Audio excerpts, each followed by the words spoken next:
요즘 유난히 피곤하다고 느끼시진 않나요? 요즘 다 그래. 나이 들어서 그런가? 참 좀 더 자면 괜찮겠지. 이렇게 넘기고 계시다면 오늘 영상 절대 그냥 넘기지 마세요.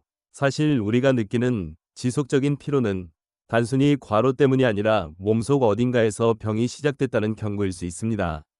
하버드 의대 연구에 따르면 2주 이상 이유 없는 피로가 지속될 경우 전신 건강에 이상이 있을 가능성이 72% 이상이라는 결과가 있습니다. 그런데 문제는 대부분의 사람들이 그냥 좀 피곤하겠지 하고 넘긴다는 거죠. 그래서 오늘 건강집사에서는 의사가 경고하는 절대 무시하면 안 되는 피로의 원인 5가지, 그리고 여러분이 지금 당장 스스로 체크해 볼 수 있는 포인트까지 함께 알려드릴게요. 지금 영상을 보면서 혹시 나도 해당되진 않나? 꼭 한번 체크해 보세요. 첫 번째는 갑상선 기능저하증입니다. 사실 우리가 흔히 말하는 만성 피로의 원인 중 가장 많이 놓치는 것이 바로 이 갑상선 문제예요. 갑상선은 목 앞쪽에 위치한 나비 모양의 작은 기관인데요. 이 기관에서 나오는 갑상선 호르몬은 우리 몸의 에너지 대사, 체온, 심장 박동, 집중력까지 조절하는 아주 중요한 역할을 합니다. 그런데 이 호르몬이 부족해지면 말 그대로 몸 전체의 속도가 느려지는 상태가 되는 거죠. 예를 들어 이런 증상이 나타납니다. 아무리 자도 개운하지 않다. 몸이 항상 무겁고 일할 의욕이 없다. 예전보다 체중이 잘 불고 잘 안 빠진다. 추위를 유난히 더 탄다. 머리카락이 빠진다. 피부가 건조해진다. 여성이라면 생리 주기가 이상해진다. 이런 증상들이 조용히 동시에 서서히 찾아오기 때문에 사람들은 단순히 나이 때문이겠거니, 요즘 스트레스를 많이 받아서 그렇겠거니 하고 그냥 넘기기 쉽습니다. 하지만 이건 피로가 아니라 몸의 대사 시스템이 무너지고 있다는 신호입니다. 특히 30에서 50대 여성에게서 매우 흔하게 발견되는 질환인데요. 국내 통계에 따르면 여성은 남성보다 갑상선 질환 발생률이 최대 10배까지 높다고 합니다. 그 이유는 여성의 호르몬 변화가 많고 면역계 반응도 민감하기 때문이에요. 그런데 놀라운 건 이렇게 피로가 일상화돼서 병원에 왔다가 검사 후 갑상선 기능저하증을 처음 알게 되는 경우가 매우 많다는 겁니다. 여러분도 지금 내가 하는 얘기 같다 싶으시면 병원에서 간단한 혈액 검사 TSH, 프리 T4로 확인할 수 있습니다. 검사 시간도 오래 걸리지 않고 비용도 크지 않아요. 피곤한 게 당연한 게 아닙니다. 갑상선 기능 이상은 우리가 생각하는 것보다 훨씬 많은 삶의 질을 떨어뜨리고 있습니다. 지금 피로함이 단순한 컨디션 문제인지 혹은 몸이 보내는 진짜 신호인지 한번 체크해 보시는 걸 권해드립니다. 두 번째는 빈혈, 그 중에서도 철분 부족성 빈혈입니다. 어지럽고 숨이 차고 피곤하다. 이런 증상이 반복되는데도 그냥 체력이 떨어졌나 하고 넘기는 분들 많으시죠? 하지만 이건 단순한 피로가 아닙니다. 몸에 산소가 제대로 공급되지 않고 있다는 경고일 수 있습니다. 우리 몸은 철분을 이용해 적혈구 속에 헤모글로빈이라는 단백질을 만듭니다. 이 헤모글로빈이 산소를 온몸으로 운반하는 역할을 하죠. 그런데 철분이 부족하면 산소를 실어 나르는 택배 차량이 부족해지는 겁니다. 결과적으로 몸 전체가 산소 부족 상태에 빠지게 되죠. 그리고 가장 먼저 나타나는 증상이 바로 피로감입니다. 다음과 같은 증상들이 흔하게 나타납니다. 계단만 올라가도 숨이 찬다. 머리가 자주 띵하다. 어지럽다. 얼굴이 창백하고 입술에 핏기가 없다. 손톱이 쉽게 갈라지거나 눌리면 하얘진다. 집중력이 급격히 떨어진다. 심장이 두근거리는 느낌이 자주 든다.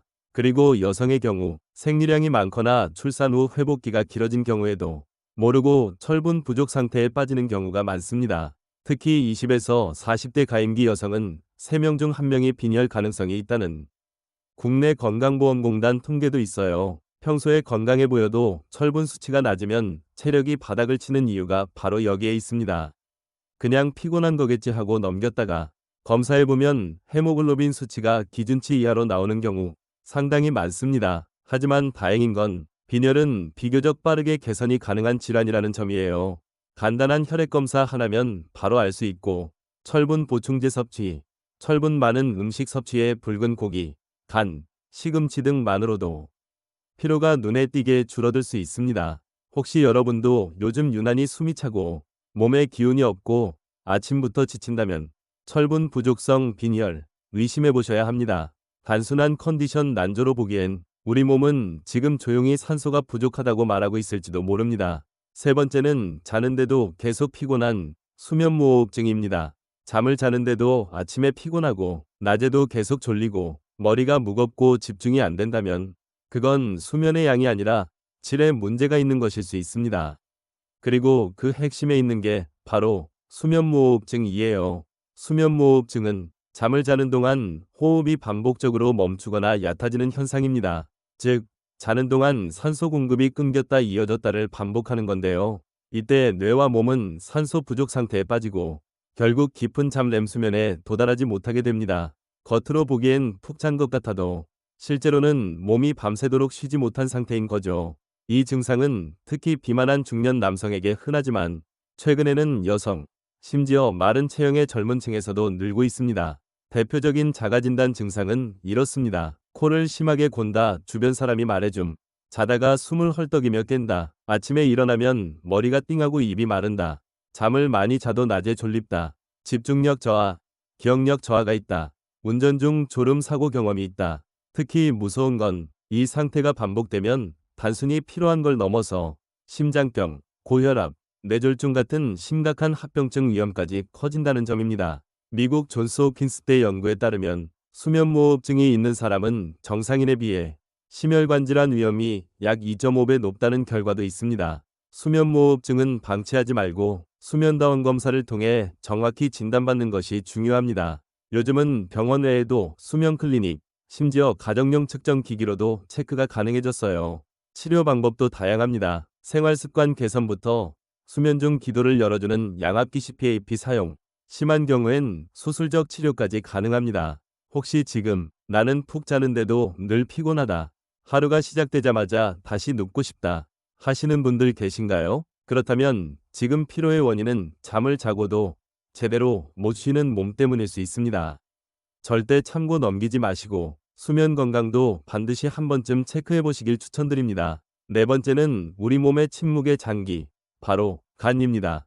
간은 몸에서 해독과 영양소 대사, 면역 기능 등 수백 가지 역할을 하는 아주 중요한 기관인데요. 문제는 간이 많이 망가지기 전까지는 증상이 거의 없다는 것입니다. 그런데 간 기능이 떨어지면 우리가 가장 먼저 느끼는 증상이 바로 지속적인 피로와 몸이 무거운 느낌입니다. 예를 들어 술을 많이 마시지 않아도 평소에 지방과 당분이 많은 식사를 자주 하거나 운동이 부족한 현대인에게 많이 생기는 지방간이 대표적이죠. 지방간은 간세포에 지방이 과도하게 쌓이는 상태로 초기에는 별다른 증상이 없지만 지속되면 간세포가 손상되고 염증이 생기면서 결국 간경변으로 진행할 수도 있습니다. 간 건강이 나빠지면 해독 능력이 떨어져 몸속 독소가 쌓이고 이로 인해 만성 피로, 집중력 저하, 소화 불량, 복부 팽만감 같은 증상이 나타납니다.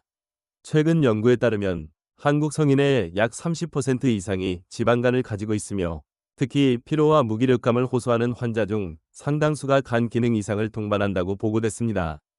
혹시 요즘 부쩍 피곤하고 아무리 쉬어도 몸이 가볍지 않고 소화도 잘 안 되고 복부가 더부룩하다면 간 건강도 꼭 체크해 보셔야 합니다. 간 기능 검사 한 번으로 간단히 확인할 수 있으니 피로가 왜 사라지지 않을까 고민된다면 간 기능 검사를 병원에서 받아보시는 걸 추천드립니다. 마지막으로 다섯 번째는 바로 정신적인 원인인 우울증과 스트레스성 피로입니다. 몸이 힘든 이유가 신체적 문제만 있는 게 아닙니다. 우리의 마음과 뇌 상태가 신체 피로에 큰 영향을 미치기 때문입니다. 우울증이나 심한 스트레스는 몸의 에너지를 떨어뜨리고 잠을 자도 피로가 풀리지 않게 만듭니다. 특히 이유 없이 의욕이 없고 아무것도 하고 싶지 않고 자주 무기력해지고 집중력이 떨어지고 심하면 식욕 부진이나 과식까지 이어진다면 이는 단순한 피곤함이 아니라 정신 건강에 적신호일 수 있습니다. 실제로 정신과 연구에서는 우울증 환자의 70% 이상이 심한 피로감을 호소한다고 보고했습니다.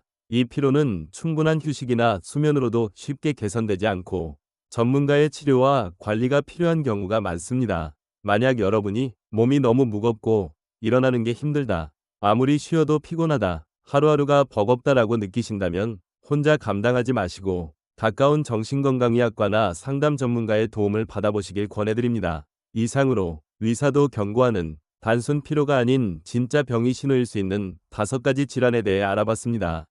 여러분도 지금 내 몸이 보내는 피로 신호를 놓치지 말고 한 번씩 꼭 체크해 보시길 바랍니다. 피로는 우리 몸이 보내는 가장 강력한 SOS입니다. 그 신호를 무시하지 않고 제대로 살피는 것이 건강의 첫걸음입니다. 오늘도 끝까지 시청해 주셔서 감사합니다. 도움이 되셨다면 좋아요, 구독, 알림 설정 부탁드리며 궁금한 점이나 다음에 다뤘으면 하는 주제 댓글로 남겨주세요. 여러분의 건강을 언제나 응원하는 건강집사였습니다. 다음 영상에서 또 만나요.